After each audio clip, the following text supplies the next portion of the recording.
దేశంలో అత్యుత్తమ 15 జిల్లాల్లో 6 జిల్లాలు ప్రకాశం, అనంతపురం, వైఎస్ఆర్, అన్నమయ్య, శ్రీ సత్యసాయి, కర్నూలు ఆంధ్రప్రదేశ్కి చెందినవి కావడం గర్తించదగ్గ విషయం. 2024-25 సంవత్సరంలో 2.12 లక్షల ఎకరాల్లో సూక్ష్మ సేద్యం అమలు చేసి 80,080 మంది రైతులకి లబ్ధి చేకూర్చడం జరిగింది. మన రాష్ట్రంలో ఆయిల్ ఫామ్ విస్తీర్ణత 5.67 లక్షల ఎకరాల్లో ఉత్పాదకతతో దేశంలో మొదటి స్థానంలో ఉంది.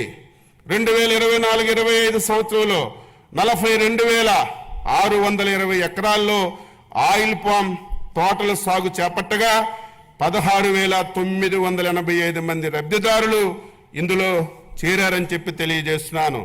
2024-25లో సమీకృత ఉద్యాన అభివృద్ధి పథకం కింద పంటల కోత అనంతరం నష్టాలు నివారించడానికి 590 ప్యాక్ హౌసులు, రైపనింగ్ ఛాంబర్స్, కలెక్షన్ సెంటర్లు, కోల్డ్ రూములు మంజూరు చేశాం.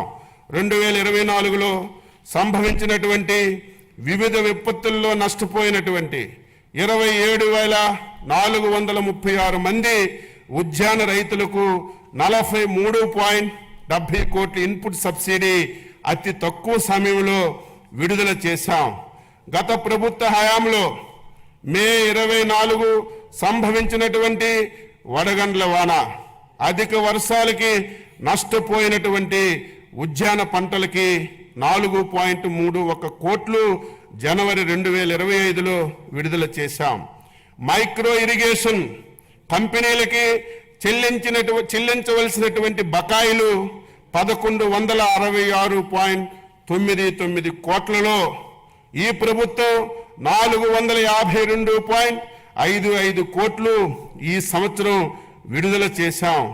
పామాయిల్ రైతులకు కంపెనీలకు చెల్లించవలసినటువంటి బకాయిలు 238.9 కోట్లలో 29.42 కోట్లు విడుదల చేశాం.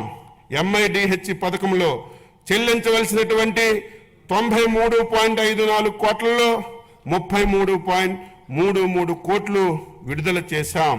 స్వర్ణాంధ్ర 2047 కింద అధిక జీవీవే సమకూర్చే 11 ఉద్యానవన పంటలను క్లస్టర్ విధానంలో ప్రోత్సహించుటకు ప్రణాళిక చేశాం.